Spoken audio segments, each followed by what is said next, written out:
Making a good first impression is key when meeting someone new. To achieve this, confidently introduce yourself with a simple "I'm" or "my name's." In formal settings, it's common to offer a handshake with your right hand, but in more casual situations, a friendly "Hi, I'm" will do.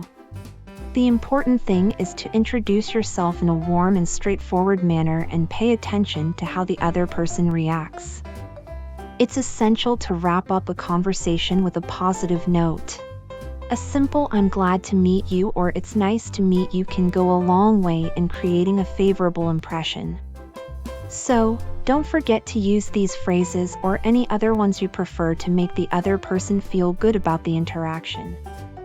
Want to check out a video about new neighbors having genuine conversations? Keep an eye out for how they introduce themselves.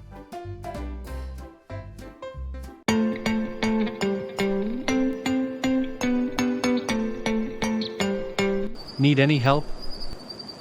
Yes, if it's no trouble. I'm Patrick. Welcome to the neighborhood. I live next to your house. My name is Matthew. Glad to meet you. Glad to meet you too.